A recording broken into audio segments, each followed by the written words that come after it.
I'll tell you.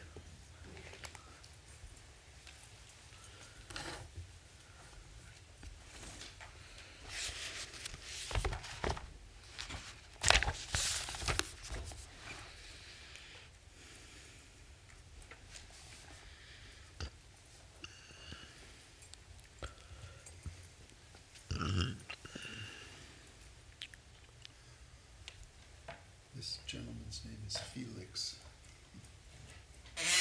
Sorry, it's a lot of noise here. This is the thing we use? Yeah, she puts the cushion on it. That's so Felix, you are from where? Thailand. Oh. So you visiting here? Yeah, I'm here for a couple of weeks. Oh. I used to live nearby until 6 years ago. Huh? I used to live nearby until 6 years ago. Oh. And I used to come here a lot just to sit and enjoy the Ah. really special place. Very good. Very good. 15 chapter 15.1.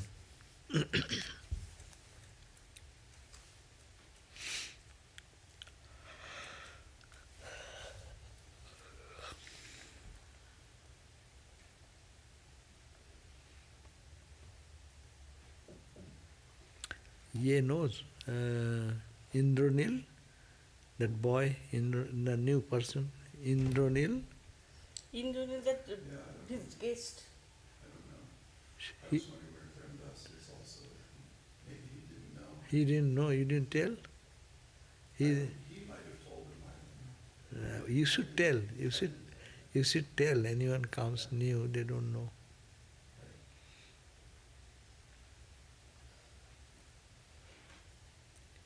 Om Vasudeva Sutang Devam Kangsha Chanuramardanam Devaki Paramanandam Krishnang Bande Jagadgurum Om Shanti Shanti Shanti.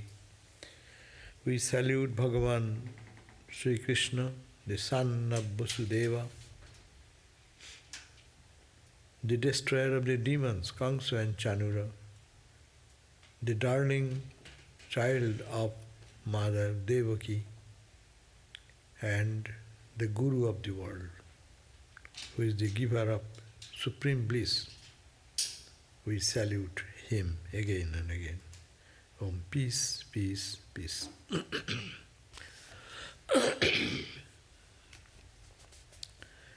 So we will read today Bhagavat, book 4, chapter 15. Again here, Maitreya, the sage, continued his saying that when the sage, they charmed the arms of the Bina, the Devi, who were a couple, a man and a woman, emerged from his body. And those who emerged from the sage, the Bina, then there came those rishis, the sages, stalwart, followers of the Vedas. They were overjoyed to find that the couple were parts of the Supreme Mahavishnu, the Lord, and said among themselves, what he said? The rishis said, this one, the male part, is a part of Mahavishnu's protective aspect. And the other, the female part, is the part of Mahalakshmi, who is never disassociated from God himself. Of these, the male will come to be born as known as Pritha, the founder of the institution of the kingship.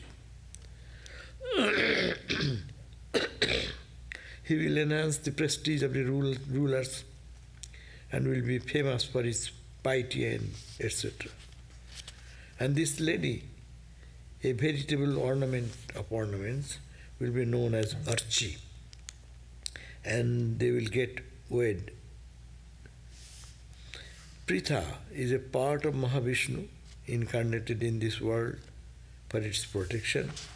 And this Archi is the Sri ever devoted to the Mahavishnu, the Lord, following him wherever he goes. Now, these are the birth of Pritha and Prithu and Sri, Archi. Prithu and Archi. Prithu becomes the king and Archi became the partner of that, and who is the protecting force coming from the mother. So Mahavishnu. So now various gods offer presents to Prithu. Maitreya said, the Brahmanas glorified him, this king who is born. The leading Gandharvas sang the glorious songs. The Siddhas, they showered flowers on them, and the Apsaras began to dance. The sky reverberated with the sounds of conchs, drums and pipes. Hosts of gods, forefathers and the rishis gathered over it. Brahma, the father of the world, appeared before him, along with the gods and guardians of the deities. He saw on the right hand of the Prithu the emblems of Mahavishnu, including the mark of a chakra, his divine discus. On the sole of his feet there is also the lotus mark. They declared him to be an incarnation of Mahavishnu. So this is a celestial birth of the incarnation, what is called Prithu and Archi. Prithu and Archi.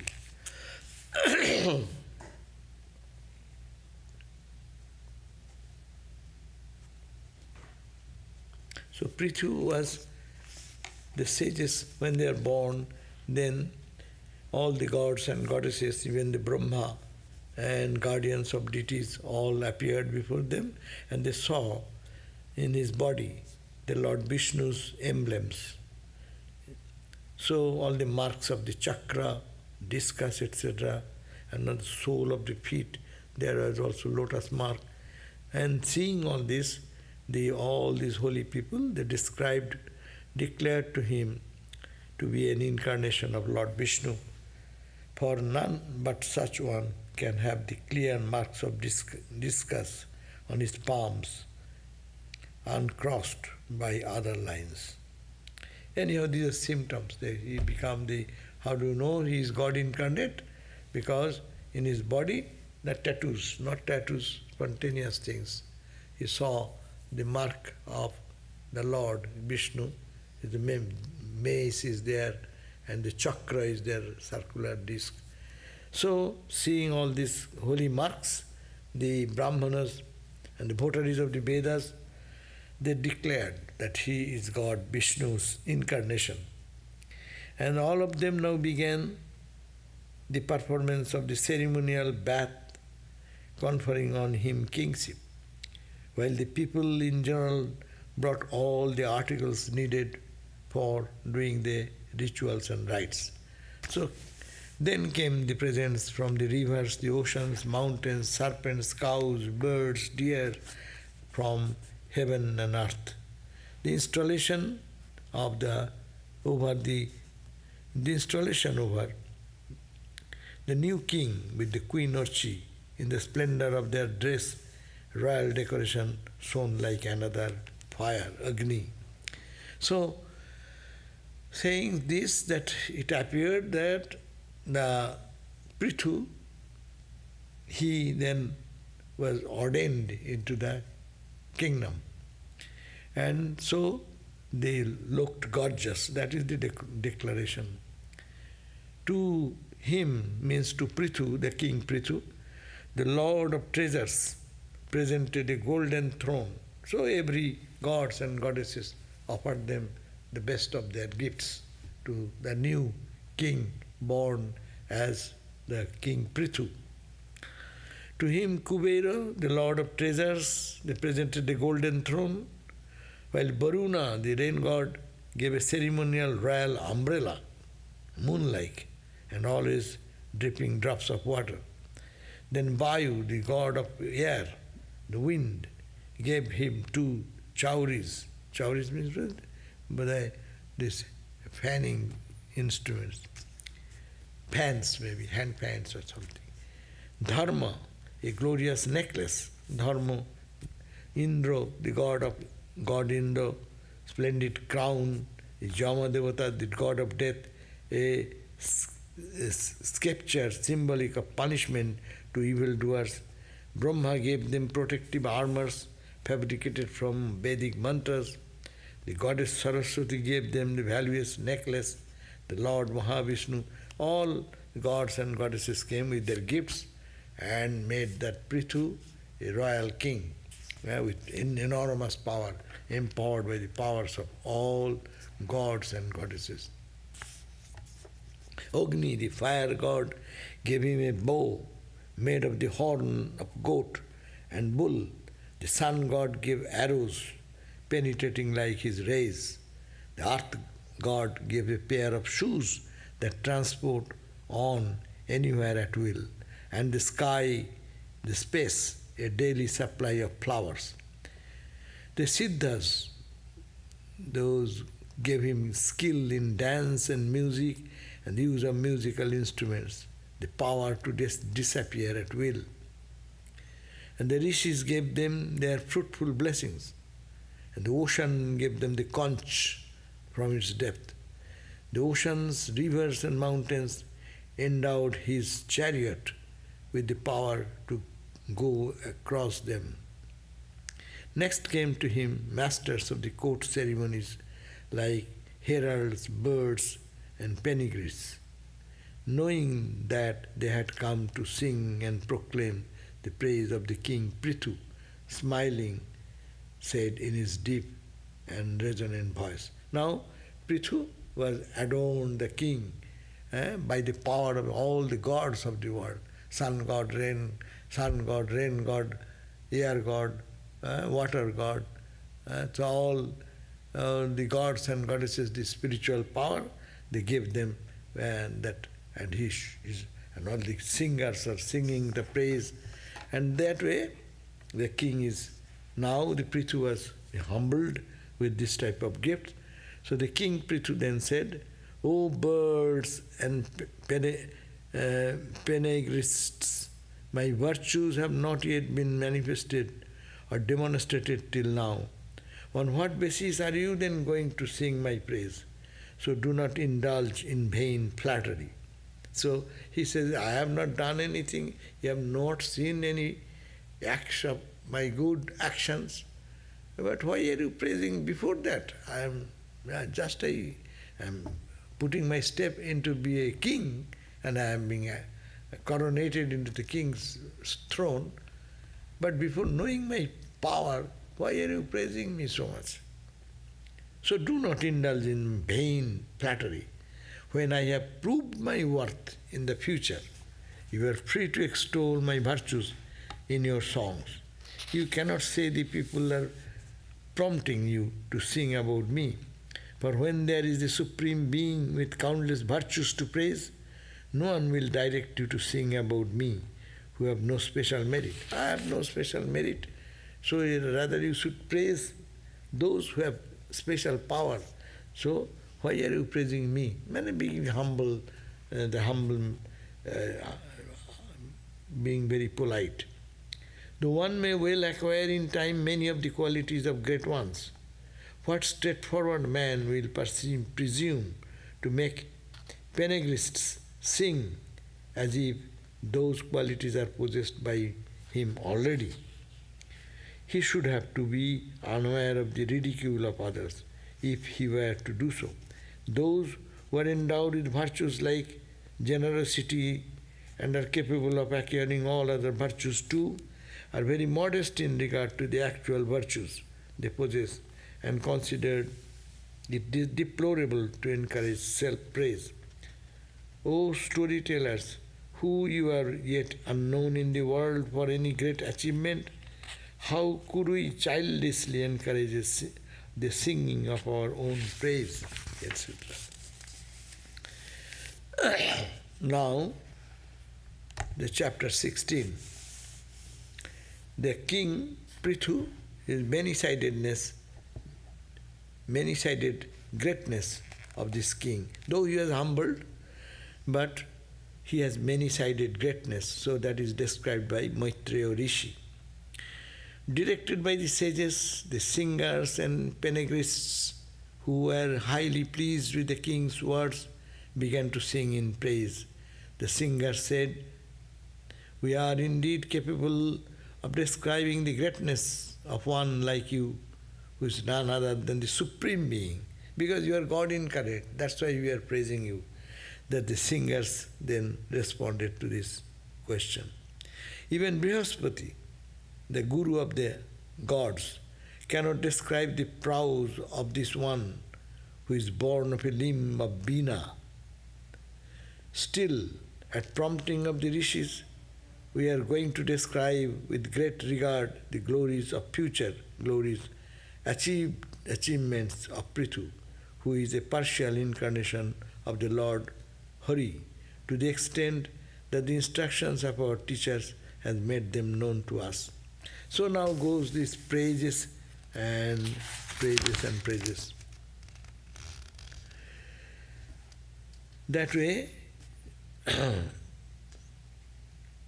what will happen in future in the life of the Prithu, those stories have been sung by the singers. This King Prithu, whose reputation and heroism are far famed, will hear his praise being sung by people wherever he goes. Of exceeding greatness, he will reign as the supreme ruler of the whole earth, having destroyed all the oppressive forces in the world by his prowess and established his unchallengeable sway over the whole land. His greatness will be sung about by gods and asuras alike.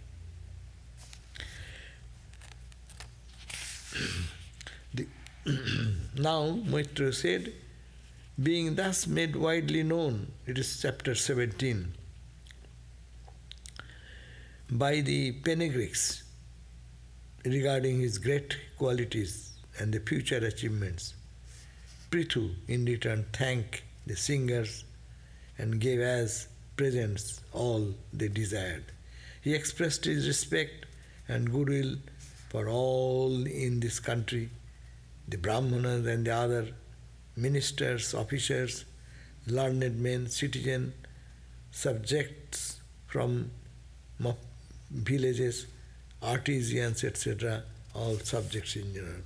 So Vidura then said, why did the earth goddess assume the particular shape of the cow when she could have taken any form liked?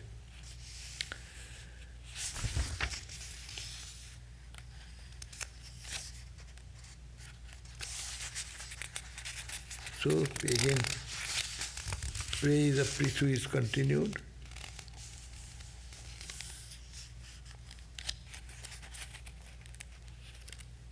Then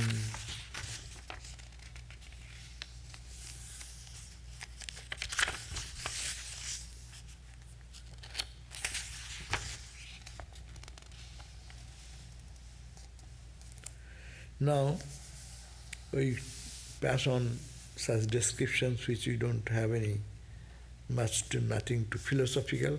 So we passed so many pages. We come to the 20th chapter, where reconciliation of Prithu and Indra by the Lord. The Lord Mahavishnu, who is the controller of all jagnas, the deity adored in all jagnas, was very much pleased with Prithu's sacrifice, and in company with the Indra spoke to him thus. The Lord God said, this Indra, obstructed your 100 jagnas. He is penitent about it, and you should excuse him for it. Then Prithu praised the Lord, God. Prithu's hymn on page 391, verse number 17 of chapter 20. Being recommended by the Lord, the king Prithu gladly agreed. He lovingly embraced Indra, who was now prostrating at his feet, repentant of his mean conduct and freed from spirit of confrontation. The Supreme Lord, the soul of the whole world, and the friend of the good, was now worshipped by Prithu, who prostrated himself and clung to his feet in utter devotion.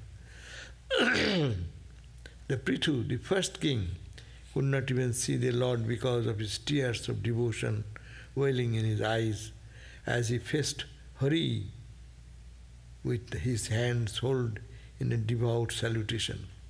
Nor could he speak owing to his feeling surging with him, expressing themselves tears. Prithu said, O all-pervading one, how can a man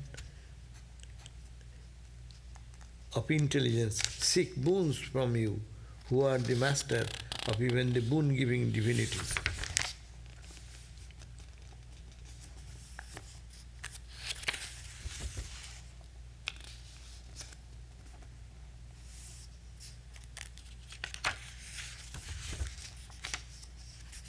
So all the glories of Prithu, the king, are continued. It is we have very little to gain out of it, excepting stories and greatness of Prithu. The sermon of the Kumaras. Let me see what is sermon of the Kumaras. Maitreya, on page 400, I have skipped many readings. Pages of Prithu's glory, Prithu's fight, Prithu conquered something and the god appeared and praised him, like that. We left all those readings and we are reading on the chapter 22, page 400, the sermon of the Kumaras. Maitreya said, while the subjects were thus whole lauding Prithu of unrivalled powers, there arrived at the place the group of 4 great sages, Kumaras. 4 great Kumaras, they are called the Kumaras, headed by Sanaka. The 4 great sages are Sanaka, Sanandana, Sanat Kumara, and Suka. These sages, noted for their spiritual radiance with which they purified the whole world, were seen to come down from the skies. They are appearing from heaven. On seeing them, Prithu, the Lord, the God, the king, and the assembled people sprang up from their seats at once, as if to bring back their life force that has gone out, and receive the sages as the jiva, the master of the senses, receiving sense objects. With his native gravity, restraining his exuberance, and with his head bowing in humility, he worshipped the yogis, and they were first presented with argha and seats on the honor. So the appearance of the 4 sages, Kumaras, Rishi Kumaras, Sanaka and others, and the king prostrated and stood up and offered flowers and other things. As if to respect the rule of good conduct, he sprinkled all over his hair the water with which he washed his feet. Elders, even to Sri Rudra, the sages shone like fire from the sacrificial altar. Anyhow, their reception, Prithu then received them, and then Sanat Kumara, Kumaras, or the 4 Kumaras, Sanat Kumara gave this sermon. What is the sermon? Hearing those words of Prithu, relevant meaning, brief and pleasing, Sanat Kumara and the four Kumaras began to speak with beaming face. O great king, your question is indeed fine. Though knowing everything, your question is like the conversation about the holy themes bring about good for both and speakers and the listeners. The conversation, all this mundane conversation, meaningless, but when one speaks about, this is the Sangamang Khulu Sadhunam Ube Shancha Sammata. We talk so many talks, but when you talk about God, what happens? That conversation about the holy themes benefits the speaker and the listeners. These questions and answers, such as meeting, are for the good of all. So, O king, then Sanat Kumara says, O king, you have in you all rare attainments. The feeling of attraction and delight in hearing and describing the excellence of Lord Hari.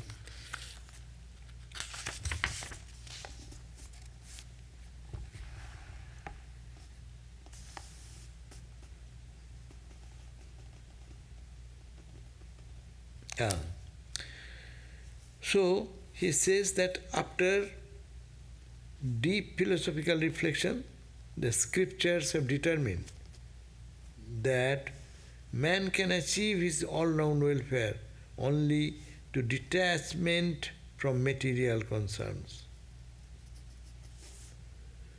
and an unfailing delight in Brahman. It's a very important point. Who can enjoy the spiritual life? He says that all the scriptures say that detachment for the material concerns and unfailing delight in Brahman, who transcend the gunas of Prakriti. So this is the point where you can think of little something. Shastra, the scriptures suggest that the not mere talk, but all-round greatness comes to a person who can actually give up the attachment for material world and love for God. This is the essence of the Bhagavad Gita or any spiritual teaching. So wrong we read, those are all that glory of the king Prithu, and his kingdom and his activity and his success and his all this ruling of the country. So he skipped so many pages. I skipped about how many pages? I was reading in 373 and now I am in 402. Because we are reading at random here and there. But here starts the advice of Sanat Kumara. Sanat Kumara, one of the four Rishi Kumaras, divine entities who are already freed from all bondage. He says that man can achieve his all-round welfare only through detachment from material concerns. So we live in the material world, but we get attached, that's why we suffer. Sanat Kumara said, who can be detached in the material concern. Our life actually is always rotating around the material concern. What will happen in this moment? What has happened? What is going to happen? No? That's why we are suffering. But who is detached to the material things which is going on, it is happening, okay, do your action. Okay, let it go. Keep the mind in Brahman. That's why material concerns and unfailing delight in Brahman, whose heart goes for the love of God or Brahman, who transcend the gunas of Prakriti. That love of God is attained through firm faith. So it comes from Shraddha, 22nd verse. Sa Shuddhaya Bhagavad Dharma Charchaya. O Jiggasaya Adhyatmiko Yoganisthaya Yogeshwaro Upasana cha Nityam Punna Sravana Kathaya Punnaya cha. So he says that this greatness of life will appear, that love of God is attained. How? We all want love for God, but how can it be attained? It says that you should have firm faith. Second point, performance of Bhagavad Dharma. That means you follow the rituals and practices in life, follow the scripture. Control of your senses, eat balanced food, like that, whatever the scripture suggests. So that additional quality should be. And then third point, philosophical discrimination. Sitting together, read the scriptures and have some philosophical discussion with each other, so that vicharo. And then reflection, manana, you think again and again. Say, the practice of concentration through 8-limbed yoga, that means Patanjali's yoga. Follow the practice of concentration, try to concentrate your mind following the path of Raja Yoga. Association with the holy men, and then that will not only do to go to a person or to go to the people who are holy by nature. That means they are pure in character. And listening to the recital of the Lord's work and excellences, where people glorify the Lord and read His gospel. Say we read gospel, that is glorifying God and His recitals of His activities. So these are the qualities, very good qualities they have given. Sa Swadhyaya, 1, Bhagavad Dharma Charchaya, analyzing the Bhagavad Dharma, the spiritual lessons get from the spiritual text. Jiggasaya, questioning and learning about putting the question. Adhyatmiko Yoganisthaya, practicing of one-pointed behavior for yoga, yoganistha. Yogeshwara Upasanaya, and practicing upasana for the Lord of the world. Yogeshwara Upasanaya. Cha Nityam Punna Sravana Kathaya. Listening to, every day listening to holy conversation about God, Bhagavat. That's why it is classes type of thing. It means that you listen again and again and grow in devotion to God. Punna Sravana Kathaya Punnaya. Those listen about the holy people who are pure by their own nature. Then one who wants to cultivate devotion, he should also eschew the company of people whose only interest in the sensuous life, and also avoid the objects of places that are pleasing to such people. Don't go to that place. These are, to grow a spiritual life, do's and don'ts are there. Go to a place where your heart will be filled with spiritual thoughts, you get encouragement, and also avoid that place where contrary environment, contrary people are living. So that's why it said, one who wants to cultivate the devotion should eschew the company of men whose only interest is in the worldly life, and also avoid objects that are contrary and places that are pleasing to such people. That means those who are outwardly very much involved into outward sensate world, don't go to that place. Don't mix with those people. Narada says that in a simple way, that satsango, asatsango tu sarvataiva tajjo. association with unholy people, unholy atmosphere, unholy place, all the time, abandon, get out of it.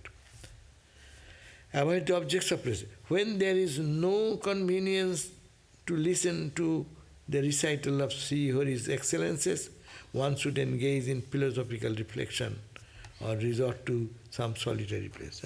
When you don't get such perfect environment, then what will you do?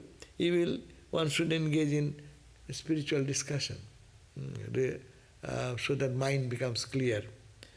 Or resort to some solitary place. Nirjanvas, Ramakrishna said, go to an isolated place and then contemplate on God. Satsangatte nishangattam. There is a beautiful verse. Satsangatte, if you get, best will be if you have holy company. If you don't get that, then nishanga, become alone, to go back to yourself, so that no disturbance from external can agitate your mind in a wrong direction.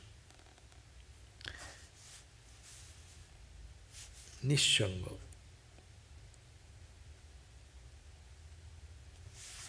In that case, the bad tendencies in your mind will be your bad. Then that will be struggle. Those struggles are there. We want to get out of that. But you are hiding that, you don't know even. What you are doing? By satsanga, suppressing that. Because they are not giving their own, raising their hood. And when you go in silence, naturally they will come up. That's the internal struggle. First external. Don't go to that place where distraction is more. Don't meet those people who are worldly, totally. They think of day and night of money and worldliness. No? That is the external. You go, what will happen? That instinct will be getting more food. And it will be nurtured. Negativities will grow. Not meditation mood will come, not love for God will come. It will take us to the sensate experiences, and that type of tendency will come. But when you go, then you understand, not the external atmosphere.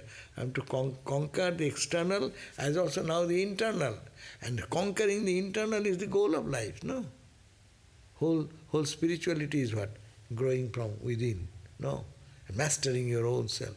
Then you know how to control the mind. So then you get, by the practice of non-injury, by living as a Paramahansa, by meditating on the Lord, by listening to the nectarian accounts of the Lord's doings, by the absence of desires, by self-control, by spiritual discipline, by the avoidance of criticism of the faiths of others, by eschewing work done for one's selfish purpose, and by practicing equanimity in joyous and painful situations, this firm devotion to the Lord develops. Now, if you collect all these qualities, who will be able to do?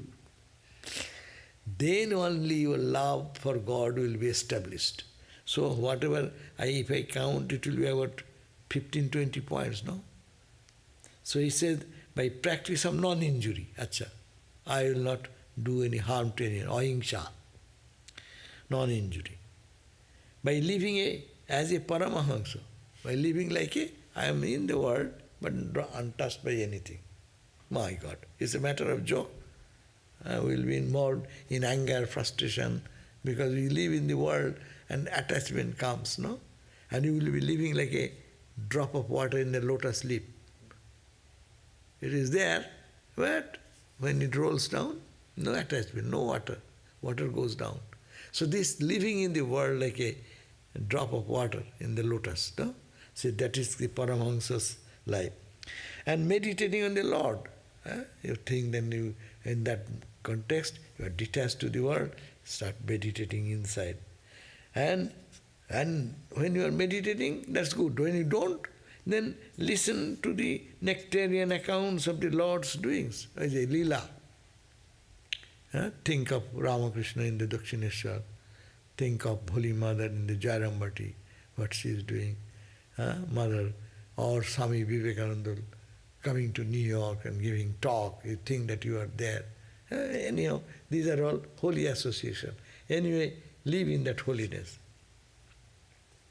By the absence of desires, Baba. No desire inside.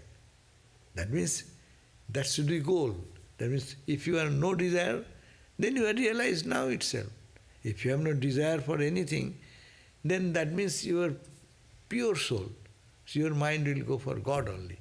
You are not interested in anything of the mundane world, means that you are spiritually developed, highly developed. And by self-control, all the senses under control. By spiritual disciplines, spiritual disciplines are what?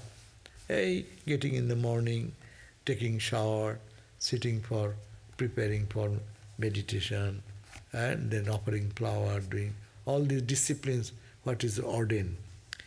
By the avoidance of criticism of the faiths of others, there will be always our tendency that my faith, my tradition is better than yours. So, and people start glorifying their own and criticizing others. You should not spend any time in criticizing others' faith. Let them be their faith. You grow in your faith. And you show that you are something spiritual. By criticism you don't get anything. By eschewing work done for one's selfish purpose. That means I don't do any work for my selfish motive. It is always for others. So that means how selfless one should be. Oh, that means karma, niskama karma. Selfless work means what? Niskama karma. Meditation. Jnana karma, yoga bhakti will come round and round in a subtle way if we can absorb them. By eschewing work done for one's selfish purpose and by practicing equanimity in joyous and painful situation. Whether there is some joyous environment, your mind should be peaceful. Where there is a disturbed situation, mind should be peaceful. How? What a great state. Then you will be a devotee. If that happens, then you are a devotee. We all think we are devotees. But they are saying, when this detachment will come like a lotus water drop in the lotus Paramahansa like, when you will not find any criticism for anyone, and see don't criticize any other's faith and tradition, listen to only holy words, all these qualities come, then you are a true devotee. This firm devotion, that's called but our devotion, and this is talking about the firm devotion. Ahingsaya, I say beautifully these verses are there. Ahingsaya paramahansa charjaya. Paramahansa charjaya. The acharan, follow the behaviors of paramahansa. Detached, live in the world detached. Ahimsa, non-injury. Smitya, mukundo, acharitan, grayos, acharita grayasi asi adhuna. So smitya, remembering, mukunda charana, charita, Bhagavan, the Lord's, what is called the glories. Yamair, Kamair, Niyamai, Cha, Api, Anindaya. Yamair, Akamai. Yamai, control of your own self. Akama, go beyond all desires and cravings. Niyamai, following the rules and regulations of life. Cha, Api, Anindaya. And being also not criticizing others. Nirihaya danda titikshaya. Danda means duality. Duality of need in suffering and pleasure and pain, that you see. Harsor muhu tatparo karna pura guna vidhanena. That not criticizing anyone, but muhu tatparo Karno puro guna abhinana. They fill your ears with the glory of God. Don't fill your ear with hearing the slanders of others. No, normally people, there is a good chutney when someone talks about the glories of someone or someone has done something. We release so much hearing about. Find greater interest. Hey, what? He was like that. She's like that. Why you spend your time there? Let your ear be used for holy words. Let the ear listen holy words.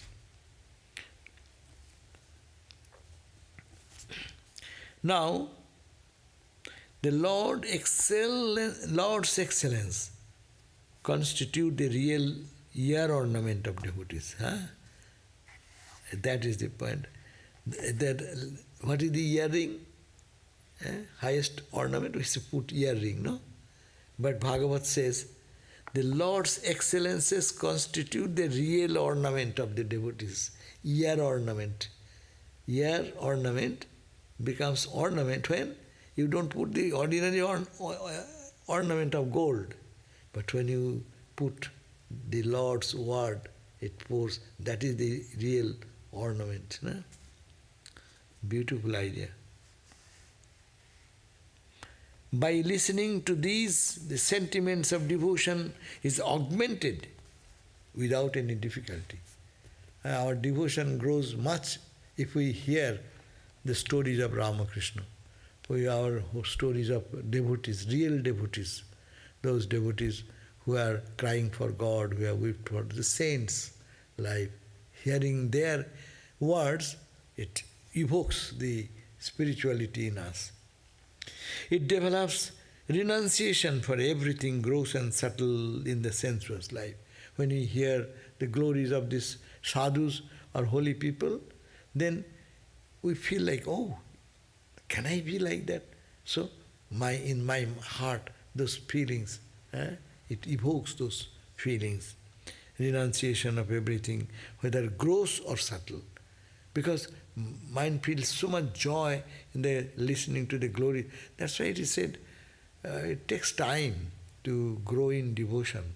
Because when devotion really happens, Ramakrishna said, one, taking the name of the Lord, when you feel the tears are rolling down your eyes, horripilation is coming in your body, know that you have achieved much success. So it develops a renunciation for everything. And listening to God, you feel distaste for the worldly things. And you feel taste for God. We have taste for God now, world for now. Distaste for God.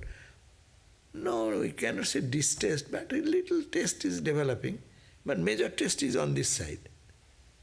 Now, where your mind goes? Ice cream versus spiritual talk.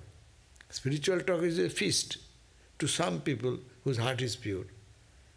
Ice cream is good for us who like the taste of it. No?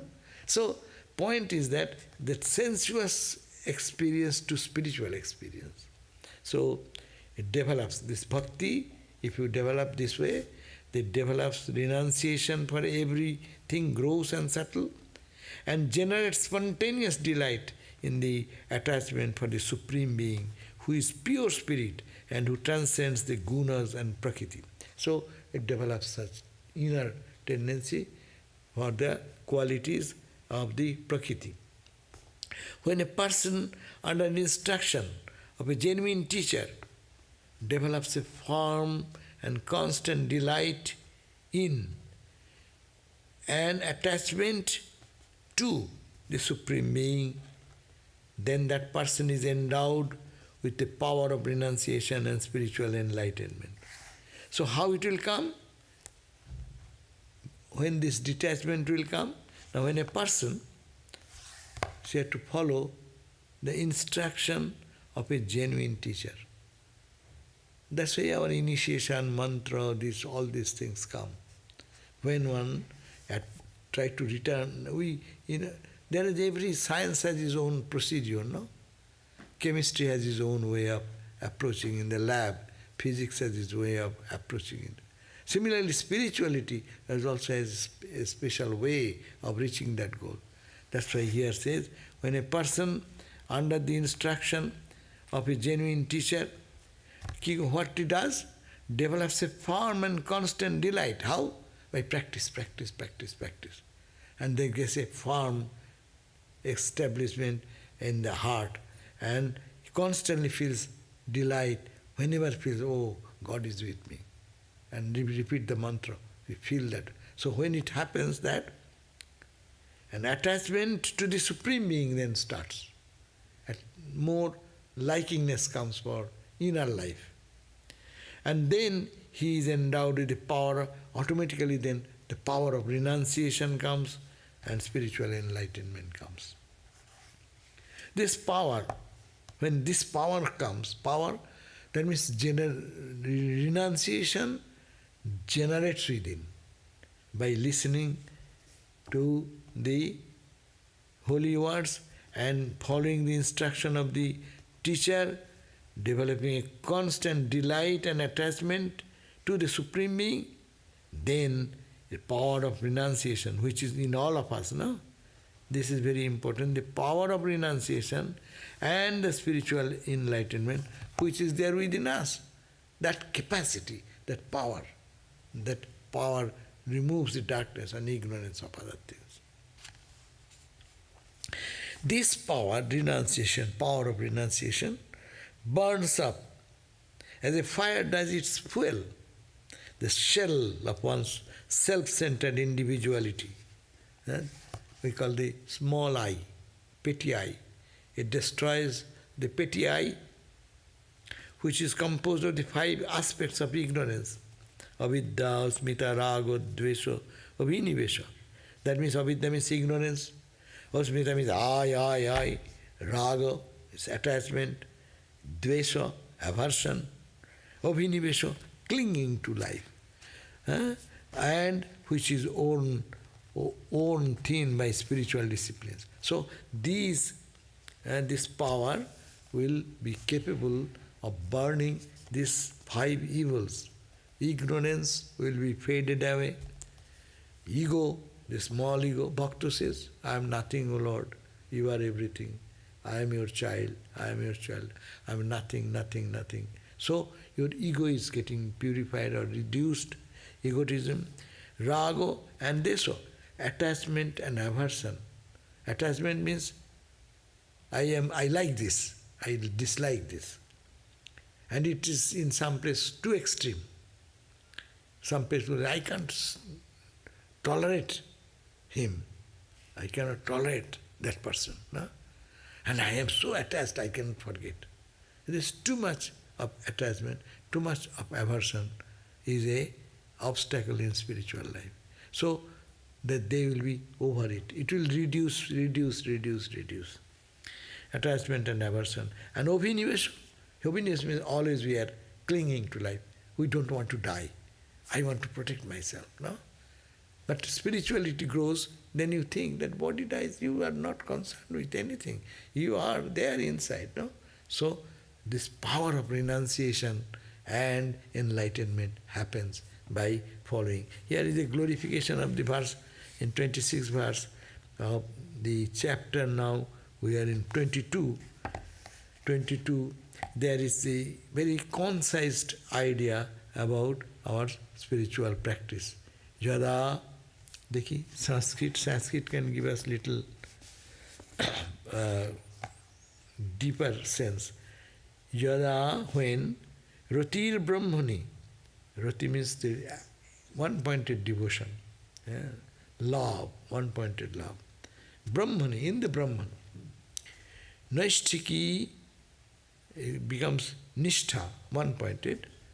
Pumano, Acharjaman, that man with Acharjaman, who has a Acharya, who has a teacher, and following that teacher, Jnano, Viraga, Viraga Rang, Ahangsha, Viraga Rang Hasa, Viraga Rang, Jnano, Viraga, Gyan এবং বৈরাগ্য, মানে knowledge and renunciation.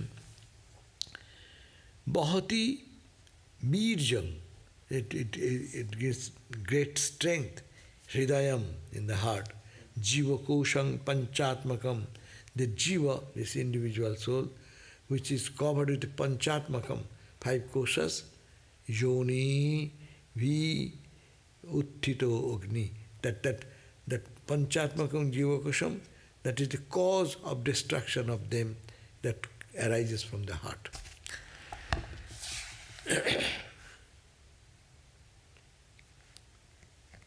Now, the aspirant, 27. The aspirant whose mind has been thus burnt up and is thereby freed from the limitations imposed on it, sees no longer an inside and outside of the self. So now the aspirant whose dagdha-shayo, whose desire ashaya has been burnt, dagdha-shayo, mukta samasta tadguna, is freed from all these types of varied gunas. Na eva atmano bohir antar vichaste. Na eva, not atmano, atman. As we say, here inside and outside. We see inside and outside too. See, that person does not see anymore out and in. So, the aspirant whose mind has been thus burnt up is thereby freed from the limitations which is imposed, sees no longer an inside and outside of the self. It is the mind that acts as a barrier of the self. Yeah? Our problem is in the mind, no? Mind makes this distinction, inner, outer, love, hate, everything is a function of the mind. Objects are there. But you like one thing, I like another thing. You may like the same thing which I hate. So objectively the same, we should not be hating or loving. But according to our tendency, I like and someone may dislike. I at one point of time in my life, I liked it, now I don't like anymore. So it is changing. So it is the mind that acts as a barrier in the self. When the mind becomes purified, causing the distinction of the subject and the object, the state of one in whom this divisive factor has been obliterated is like that of one awakened from a dream. So that person, that mind, when mind becomes pure, and this power of renunciation grew in that person, he will be freed from the attachment and limitations which our mind is always imposing. And he sees no longer that inside and outside. It is the mind that acts as the barrier, and that causes the distinction between subject and object. Therefore, the state of one in whom this divisive factor has been obliterated, who does not see two, who does not see many, who does not see in and out, good or bad, no? Obliterated is like that, the awakened, as if he is coming out of dream. No? We see so many things in the dream, no? When you woke up, all duality, every diversity, just gone. So it is like a dream. As you wake from night dream, this daydream will go away. And then you see God everywhere. There is nothing but God. No? Suppose you are in your bed and you are dreaming something in the night. And when your dream ends, what do you see? All the dream thing vanished. What is the reality? Reality that you are in your bed. Similarly, when this daydream will break, what will happen? Then you will see that you are in your divine self, alone, all the time, peaceful, joyful. It is only when there is the medium of mind that one feels through that medium the distinction between the object and the subject and the instruments and the like. It is only when there is a reflecting surface between like water or a mirror, then the seer sees the distinction between himself and the reflected image. No? When there is a mirror, then you see two. But when it is not there, it is you only. Or a reflection in the water, you see yourself there in the reflection also. But when there is no water, that is no two. So you remain in your own self alone, between himself and reflected. When the reflector is gone, the reflection too disappears. The only seer remains. That is true. Reflector, you take away, reflector is the mirror. Reflector is the lake, water. So when you reflector, you take away the reflector, the mirror you take out. So the reflected person is also dead. Is it not? In the mirror, when you see your face inside, but when you take out the mirror, where the face goes, the reflected face goes. But this face, it remains. That Atman remains. This reflected mirror means Maya or mind. Maya and mind. Here mind is they are making equal. So in the mind, when the reflection comes, you see you are this little person. This little person is a reflection. It is there so long the mirror is there. If the mind is not there, mirror, you take out the mirror. I was seeing my face in the mirror and there was me, reflected me. Now if I take out the mirror, because of the mirror, I am seeing that. Suppose I take out the mirror, not only mirror goes, but reflected me also goes. So the what? Reflector, who is reflecting, that's Atman, God. God only remains. The reflected consciousness, Jiva, immediately disappears as soon as you take out the mind. So work on the mind, and that's called spirituality. The mind of a man who is captivated by external objects loses his discriminative faculty, even as the water of a lake is dried up by the reeds on its margin. The mind of a man who is captivated by external objects loses his discriminative faculty. When we are engaged in seeing the reflection only, we forget ourselves, naturally. Loses the discriminative faculty even as the water in a lake is dried up by the reeds of his margin. There is some, on the edge, there is little water clogging here and there. You can see a reflection still now.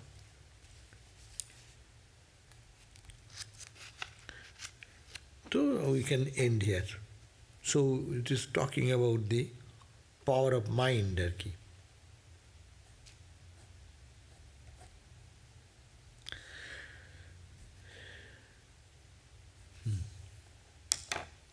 So ultimately we found Sanat Kumar has saved us.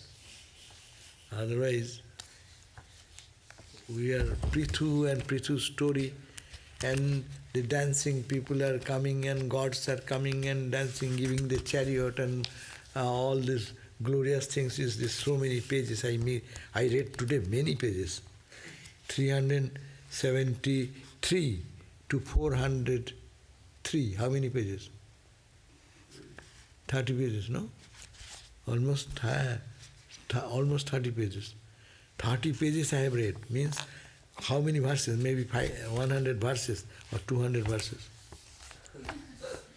We just jumped over them. But we got a good point here. Sanat Kumar is giving advice. How this is the philosophy. See how, it is very surprising. You are reading a bhakti book, but most of the time you find the jnana. There's so much of Brahma Jnana they're talking about it, as if you are reading a Vedanta book. No? Today is September 12th.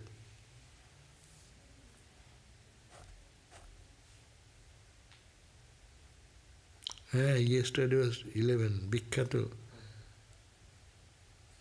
Great to 11 September. For so many reasons. What are the reasons? Swami Vivekananda's address to the Parliament of Religions. And that is also special. destruction of the Twin Tower. Happened the same day. That happened, But that was the Parliament of Religions opened at 10 o'clock.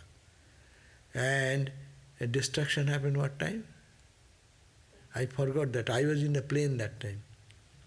Okay. Om Shanti Shanti Shanti Harihi Om Tat Sat Shri Ram Krishna Arpanamastu. So today we'll have again our class in the evening, Shanti Gita, around 7:30. See you again.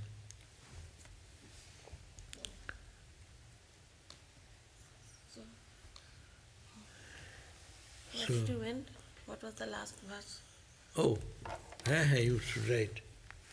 It will be remarkable reading. Chapter 22.29. So 4.22.29. book 4 Dot dot 22.29. Acha.